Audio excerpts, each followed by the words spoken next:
تتقون.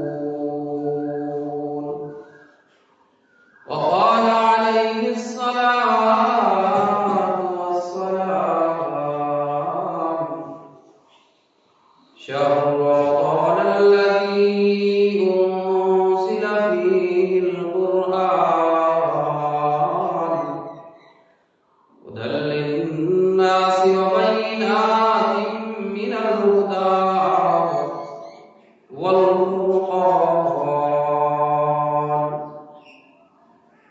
وقال النبي صلى الله عليه وسلم: بني الإسلام على خمس: شهادة أن لا إله إلا الله وأن محمدا رسول الله وأقيموا الصلاة وآتوا الزكاة والحج وصوم رمضان.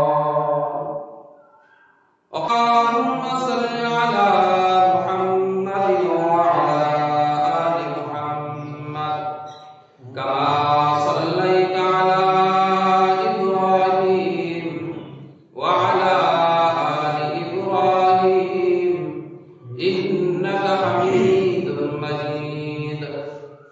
اللهم بارك على محمد وعلى آل محمد كما باركت على إبراهيم وعلى آل إبراهيم إنك حميد مجيد. ولا نعلى بكماله كشف الدجى بجماله حسنت جميع خصاله صلوا عليه وعليه. ربي زدني علما ربي زدني علما ربي اشرح لي صدري ويسر لي أمري واحلل عقدة من لساني يفقهوا قولي وبك نستعين يا مستعان.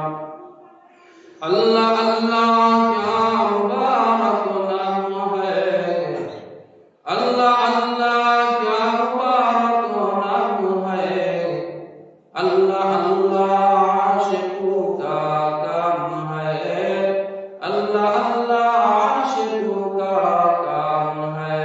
لا الہ الا اللہ، لا الہ الا اللہ، لا الہ الا اللہ، لا إله إلا الله،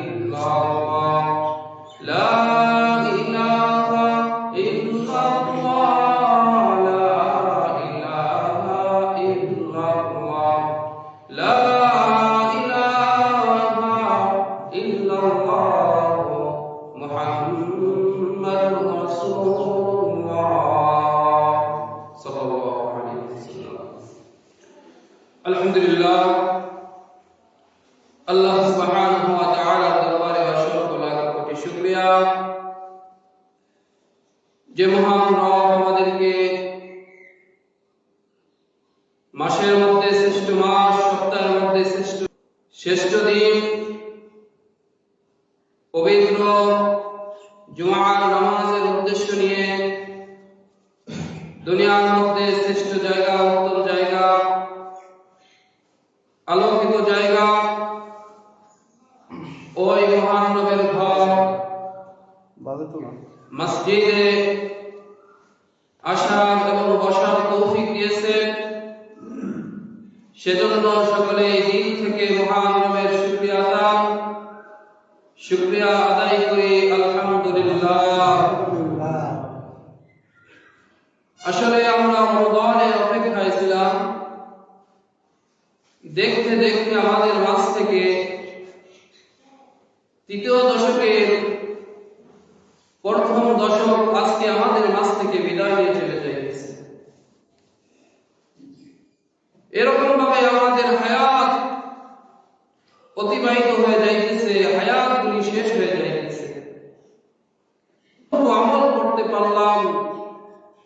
এতটুকু সম্পদ অর্জন করতে পারলাম যেই সম্পদ আমার আপনার আখিরাতের কাজে আসবে। হায়াত দিয়েছিল আখিরাতের সম্পদ অর্জন করার জন্যই। এই হায়াতকে কিভাবে শেষ করতেছি, এই সমস্ত কিছু আল্লাহ পাক রব্বুল আলামিনের সামনে জবাব দিতে হবে। এই কারণে আল্লাহ পাক রব্বুল আলামিন যে রমজানের অপেক্ষায় ছিলাম, রমজানুল মুবারক পেয়েছি, এই রমজান আল্লাহ পাক রব্বুল আলামিন সম্মানিত করিয়াছেন, মর্যাদাশীল করিয়াছেন এবং মুসলমানের কামাইয়ের জন্য আখিরাতের সম্পদ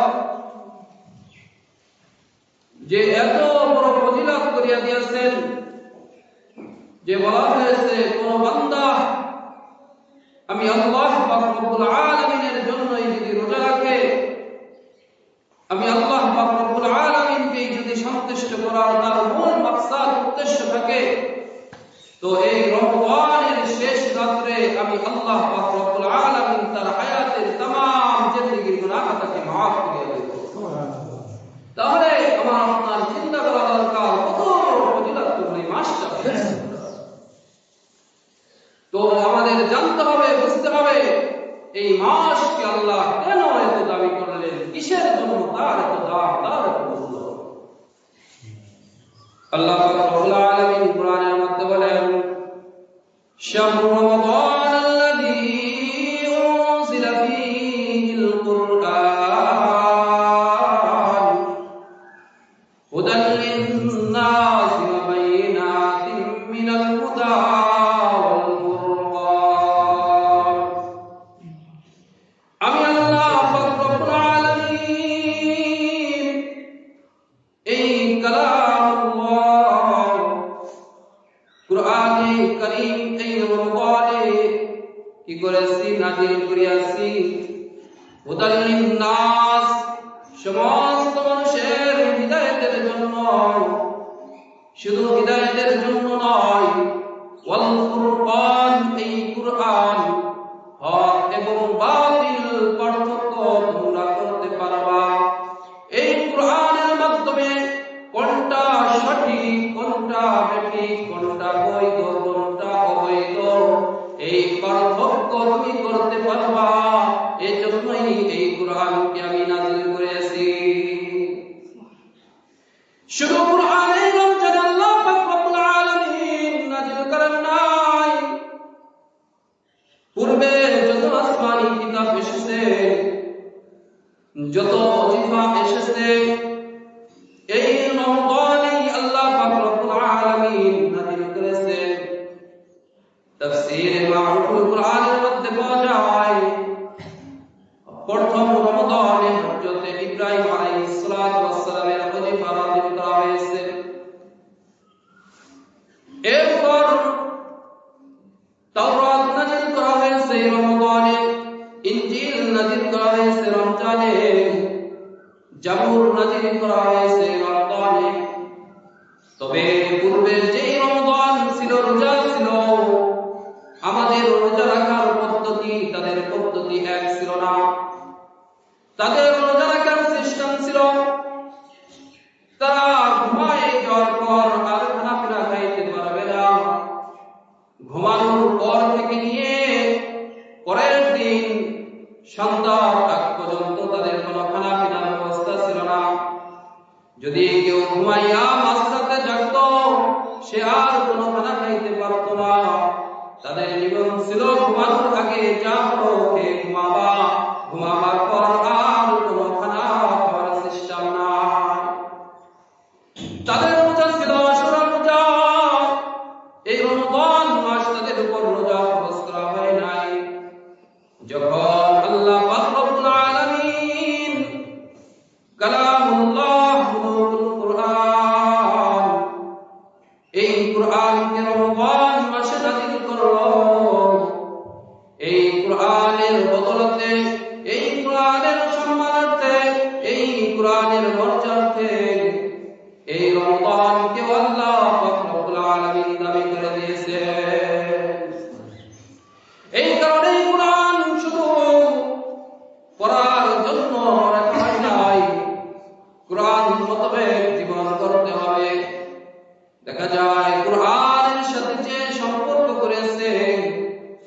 এই কোরআনের সাথে যে জড়াইছে তার দামি হয়ে গেছে, তার মূল্য বাড়িয়া গেছে। আমি আপনি যেই জামাটা পরি হয়তো বা 200, 500, 1000 টাকা খরচ হইতে পারে, কিন্তু এই জামাটা আপনার পায়ের নিচে পড়লেও কখনো সালাম করেন না, তার সম্মান দেখান না। কিন্তু একটা কোরআনের সাথে একটা নিম্ন কাপড় 60 টাকা 70 টাকার গজের কাপড় যদি ওই কোরআনের গিলাফ হিসেবে ব্যবহৃত হয়, ওই কোরআনের সাথে আবৃত হওয়ার কারণে, ওই কোরআনের সাথে ওই কাপড় টুকরা জড়ানোর কারণে ওই কাপড় টুকরাও দামি হইয়া যায়। এই কারণে কোরআন এত দামি যে কোরআনের সাথে জড়াইছে সেও দামি হয়ে গেছে। আজকে ঘরের মধ্যে ফার্নিচার তৈরি করি, খাট পালং তৈরি করি, অনেক প্রাণ দামি দামি কাঠ দ্বারা তৈরি করি। লোহা কাঠ দ্বারা যে কাঠ দামি টিকসই, দামি কাঠ দিয়ে খাট বানাই, খাটের উপর পড়াই উঠি লাফাই, কোনোদিন সালাম করি না। কিন্তু সামান্য নিম্ন পর্যায়ের কাঠ দ্বারা লোহা তৈরি হয়, ইচ্ছাকৃতভাবে নয়, অইচ্ছাকৃতভাবে যদি পায়ে টাচ লাগিয়া যায়, সঙ্গে সঙ্গে আল্লাহর কাছে মাপ চাই এবং রেহান দরিয়া চুমা খাইতে থাকি। এটা ওই কাঠের কোনো কৃষ্মা নয়, কাঠের কোনো মর্যাদা নয়। ওই কাঠ কোরআনের সাথে সম্পর্ক করার কারণে, কোরআনের সাথে তার সম্পর্ক হওয়ার কারণে ওই কাঠটুকু আল্লাহ দামি করিয়া দেন। এই কারণে কোন মানুষ যদি কোরআনকে আঁকড়ে ধরে, সে হতে পারে রিকশাওয়ালার ছেলে। এই যে রমজান মাস, রিকশাওয়ালার ছেলে, গরিবের ছেলে, কিন্তু অন্তরে কোরআন রেখেছে। বড় বড় একটি বড় বড় ধনী কোটিপতি, ওই গরিবের ছেলে 14 বছর 12 বছরের প্রথম তারাবি পড়ায়, যখন সে তাকবীর আল্লাহু আকবার বলে হাত বাঁধে, এমপি মন্ত্রী এটা খেয়াল করে না গরিবের ছেলে তার সাথে আমি কেন হাত বাঁধবো। সেও হাত বাঁধে, তার হাত বাঁধা দেখিয়া ওই এমপি হাত বাঁধে, চেয়ারম্যান হাত বাঁধে, কোটিপতি হাত বাঁধে। সে যখন রুকুতে যায়, তারাও রুকুতে যায়, তারা পিছে থাকে, তারে আগে যায়। এটা তার কোনো করিশ্মা নয়, এটা হচ্ছে আল্লাহ পাক রব্বুল আলামিন যে কোরআন দিয়েছে। এই কোরআন সিনার মধ্যে দিয়েছে, তো হতে পারে গরিবের সন্তান, এরপর আল্লাহ তাকে দামি বানিয়ে দিয়েছে। আল্লাহ রাসূল বলেন, খায়রুকুম মান তাআল্লামাল কুরআন ওয়া আল্লামা। দুনিয়ার মধ্যে দেখবা যারা কোটিপতি, 2-3টা গার্মেন্টসের মালিক মনে করো তারা সম্মানিত ব্যক্তি। আল্লাহ পাক রব্বুল আলামিন বলেন, না না না, সম্মানিত ব্যক্তি কারা তোমরা জানোনি? খায়রুকুম মান তাআল্লামাল কুরআন ওয়া আল্লামা।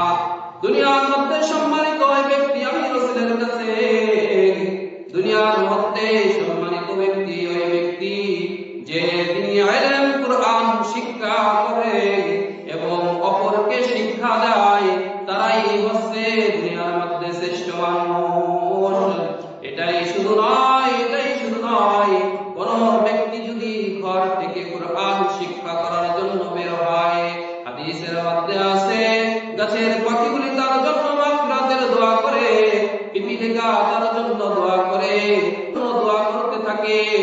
আর কোন তালবে ইলম কোরআন শিখার উদ্দেশ্য ঘর থেকে বের হয়, মাদ্রাসা যাওয়ার উদ্দেশ্য, সে যেখান দিয়ে হাঁটিয়া যায়, আল্লাহ পাক রব্বুল আলামিন বলেন, ও ফেরেশতারা তোমাদের পর তাদের পায়ের নিচে বিছায়া দাও। এই কারণে কোরআনের মর্যাদা, যেখানে কোরআন লেগেছে সেখানে মর্যাদা বেরিয়ে গেছে।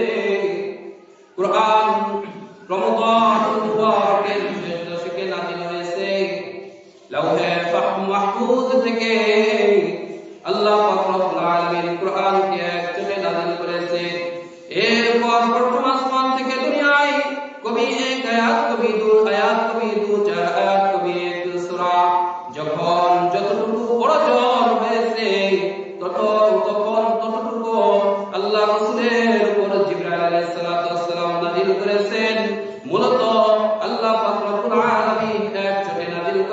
এরপর প্রথম আসমান থেকে যখন যতটুকু ওহী জিবরাইল আলাইহিস সালাতু ওয়াস সালাম এসেছে।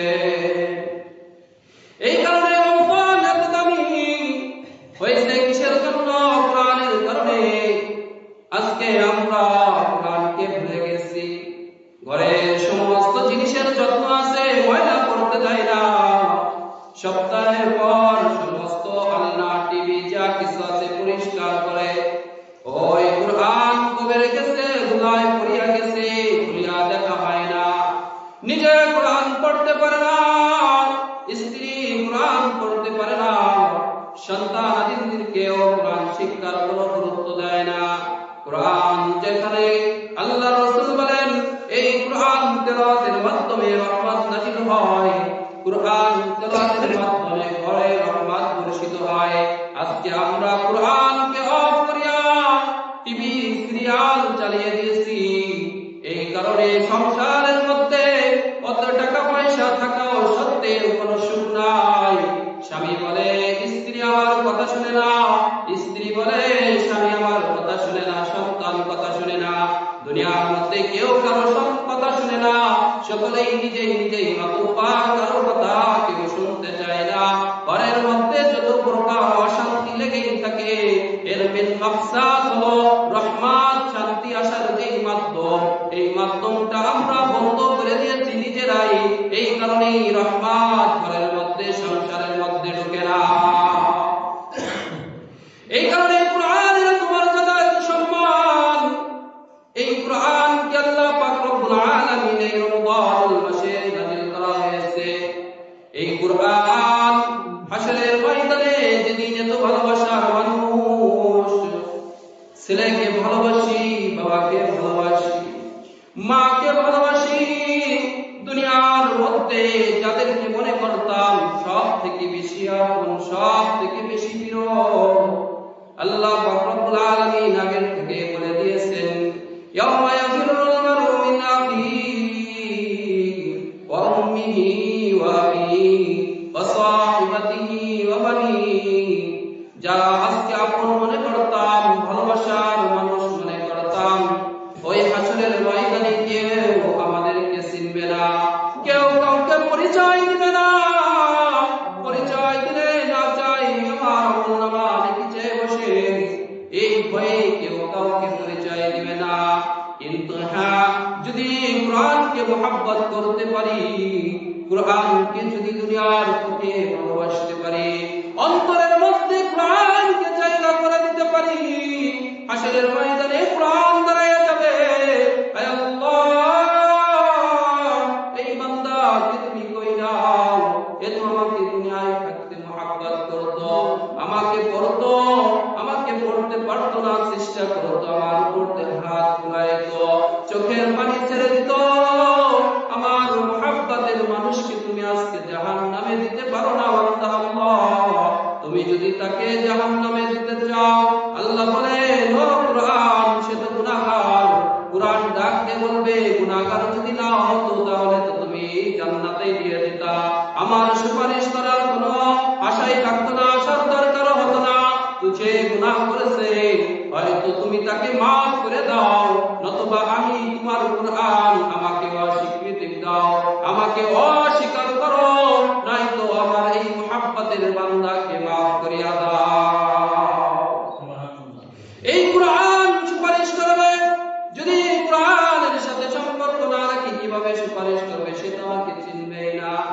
এই রমজানও সুপারিশ করবে, এই রমজান তার বান্দার জন্য সুপারিশ করবে, বলবে বান্দা আল্লাহ এই বান্দা তোমার হুকুম ছিল এই রমজানের রোজা সুপারিশ করার সুযোগ পাবে, কোরআন সুপারিশ করার সুযোগ পাবে।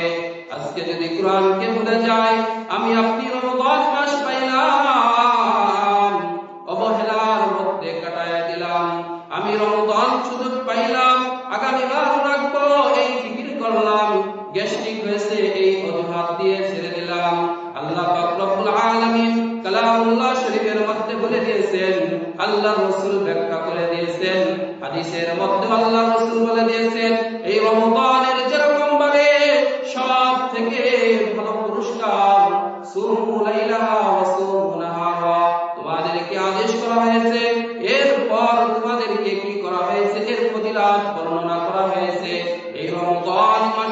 যারা রোজা রাখবে তাদের পুরস্কার ঘোষণা করা হয়েছে।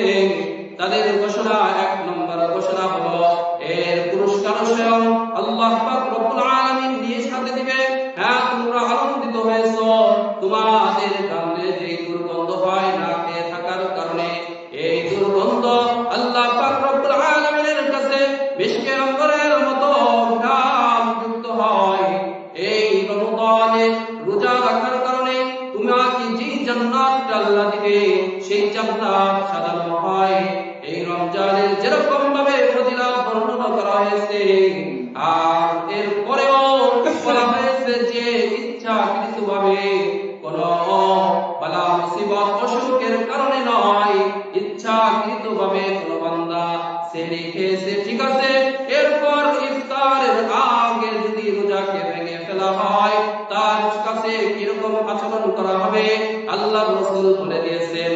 আল্লাহ রাসূল সাল্লাল্লাহু আলাইহি ওয়াসাল্লাম বলেন, আমি রাতের বেলায় ঘুমায় রয়েছি, দুইজন ব্যক্তি আমার দুই হাত ধরলো, আমাকে নিয়ে গেল একটি পাহাড়ের সামনে।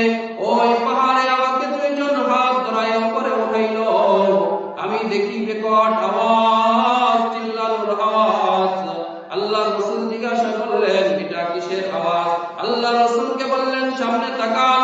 আল্লাহ রাসূল সামনে তাকাইলেন, দেখে জাহান্নামের শিকল দ্বারা এরকম ভাবে কিছু সংখ্যক লোকের পাও বাঁধিয়া মাথা নিচের দিকে তার গালগুলা, এই চলগুলা টানিয়া টানিয়া পারতেছে, রক্ত বের হইতেছে, ভালো হইতেছে, আবার গালের চল টানিয়া টানিয়া ছিলতেছে, আর চিৎকার করে কাঁদতেছে। আল্লাহ রাসূল বলেন, এরা কারা? এদেরকে এরকম আযাব দেওয়া হইতেছে কেন? তাদের সাথে এরকম আচরণ করা হইতেছে কেন? নিচ থেকে জাহান্নামের আগুন, উপরে জাহান্নামের শিকল, আর ফেরেশতারা চল গুলি পারতেছে কিসের কারণে? বলে, এই সমস্ত লোক তারা এত বড় ফজিলত বর্ণনা করা হয়েছে, 11 মাস তাকে খাবার দেওয়ার পরেও একটা মাস আল্লাহ পাক রব্বুল আলামিন স্বয়ং আদেশ করেছে, এরপরও তারা অবহেলা করিয়া সেহরিও খেয়েছে, কিন্তু ইফতারের আগে তারা রোজা ভাঙিয়া ফেলেছে, বিদায় তাদের সাথে এমন আচরণ করা হইতেছে। তাহলে একবার চিন্তা করেন, যারা রোজাই রাখে না তাদের সাথে কি আচরণ করা হবে? যারা ভাঙিয়া ফেলছে তাদের সাথে আচরণ করা হইতেছে, আর যারা একেবারেই ছেড়ে দিতেছে তাদের সাথে কি আচরণ করা হবে? আহারে, দেখলে আফসোস হয়, কালো দাড়ি সাদা হয়ে যাইতেছে, চামড়াগুলি ঝুলিয়া যাইতেছে, এরপরও মৃত্যুর কথা তার স্মরণ হয় না। এরপরও সে এরকম ভাবে বাল্যকালে, বাচ্চাকালে যেরকম আচরণ ছিল, মনে চাইছে রোজা রাখতে, মা ডাক্তাই নাই, ছোট বাচ্চা, সে বুড়া হয়ে গেছে, কবরের পথে সে চলিয়া যাইতেছে। এরপরও রমজান পাইল, গুনাহ মাফের সুযোগ পাইল, এরপরও দোকানে পর্দার আড়ালে যাইয়া চা বিড়ি তার হাতে থাকে, তার হাতে এখনো খানা থাকে দিনের বেলায়। তাহলে তিনি কি আশায় তিনি ভরসা করতেছে, কোন আশায় সে থাকতেছে? কারণ আল্লাহ রাসূলের কথা মিথ্যা নয়, আল্লাহর কথা মিথ্যা নয়, আযাবের কথা আল্লাহ পাক রব্বুল আলামিন বলে দিয়েছেন, নিয়ামতের কথা বলে দিয়েছেন। এই কারণে রমজান মাস দিল ব্যবসা করার জন্য, রমজান মাস দিল আখিরাতের ব্যবসা করার জন্য। আমরা দুনিয়ার ব্যবসায় মাতিয়া পড়তেছি। আল্লাহ পাক রব্বুল আলামিন বলেন, তোমাদের যে সুযোগ, এর মধ্যে একটা অন্যতম সুযোগ হইল এই রমজান যেদিন শেষ হয়ে যাবে, রমজানের শেষ রাত্র, দুনিয়ার মানুষ 1 মাস কাজ করার পর মালিক যেভাবে তার রুজি দিয়ে দেয়, আল্লাহ পাক রব্বুল আলামিন বলেন, কোন বান্দা ওরা তারাবি পড়লো, সিয়াম পালন করলো, রমজানের শেষ রাত্রে আমি আল্লাহ পাক রব্বুল আলামিন তার রুজি দিয়ে দেই, তার হায়াতের যত গুনাহ খাতা ছিল, কবিরা সগীরা, সমস্ত গুনাহ খাতাকে আমি আল্লাহ পাক রব্বুল আলামিন maaf করিয়া মাসুম বাচ্চার মতো করিয়া দেই। কিন্তু ওই দিন maaf করে আমরা যাই ওই দিন ক্লিন শেভ করার জন্য, ওই দিন যাই জামা কাপড় কেনার জন্য, ওই দিন যাই মার্কেটে মহিলাদের খেলা খাওয়ানোর জন্য, ওই দিন আমাদের মসজিদে পাওয়া যায় না, ওই দিন আমরা বিভিন্ন রকমের মার্কেট করার জন্য। আল্লাহ দিবে পুরস্কার, আমরা যাই আল্লাহর নাফরমানি যেখানে যেখানে আছে গুনাহ আছে ওই জায়গা আল্লাহর পুরস্কার পেতে হলে আল্লাহ পাক রব্বুল আলামিনের আয়াতের মধ্যে থাকতে হবে। আর আল্লাহ দিবে ওই রাত্রে সমস্ত গুনাহ খাতাকে মাফ করিয়া। এত বড় গাফেল হয়ে গেলাম, ওই দিনও আমরা আল্লাহ পাক রব্বুল আলামিনের কাছ থেকে ক্ষমা নিতে পারলাম না। এই কারণে সিয়াম সাধনা করার জন্য আল্লাহ পাক রব্বুল আলামিন 1 মাস দিয়েছেন। এই রমজান 1 মাস তাদের জন্য পুরস্কার নির্ধারণ করিয়াছেন, না রাখলে আযাবের ব্যবস্থা করিয়া রেখেছেন। এই কারণেই আমার আপনার কি করা দরকার? আমার আপনার হায়াতের দিকে তাকানো দরকার। আরে আমার থেকে কত ছোট পোলাপান, তাদেরকে জন্ম তাদের বাবা মার বিবাহ খাইতে গিয়েছি, তাদের গর্ভের থেকে সন্তান তারাও তো কবরে চলে গেল। আমার থেকে বয়সের কত মানুষকে তো দাফন করলাম, জানাজায় শরীক পাইলাম। আমি যে এখনো বাঁচে আছি, না জানি আমার কখন ডাক চলে আসবে। এই ফিকির যদি কারো মনের মধ্যে থাকে, কবর অন্ধকার ঘরে কিভাবে থাকবো? সাপ বিচ্ছুর ঘর কেউ তো খোঁজ নেয় না। বাবাকে রাখি আসলাম 40 বছর, কোনো খোঁজ পাইলাম না। আমাকেও তো রেখে আসবে, দুনিয়ার কেউ তো খোঁজ নিবে না। আরে তাহলে কবরে কি হবে? কবরের সামান তো জানা দরকার। কোন ব্যক্তি যদি এই ফিকির করে, সে আর সুদের সাথে জড়িত হতে পারে না, সে আর গীবতের সাথে জড়িত হতে পারে না, সে অন্যের আইন কাটার জন্য ব্যস্ত হয়ে পড়তে পারে না, সে জিনার মধ্যে লিপ্ত হইতে পারে না, নাফরমানির মধ্যে লিপ্ত হইতে পারে না। এই কারণে লিপ্ত হয় কিসের কারণে? সে নিজেই মওতকে ভুলে গেছে। আল্লাহ সুবহানাহু ওয়া তাআলা আমাদের সকলকে যা কিছু বললাম, বিশেষ করে রমজান মাস নাযিল হয়েছে, কোরআন তেলাওয়াত করব বেশি বেশি। যারা না পারে ছোট ছোট সূরা আছে, ইখলাস, ফালাক, নাস, এগুলো আয়াত করবে, এটা তো কোরআনের মধ্যে। এই কারণে বেশি বেশি তাসবিহ ইস্তিগফার করা। আল্লাহ পাক আমাদের সকলকে বেশি বেশি কোরআন পড়া এবং রমজানের পূর্ণ হক আদায় করিয়া এরকম তারাবিহ সহকারে রোজা রাখার তৌফিক দান করুন। আমিন। যারা পড়ে আসছেন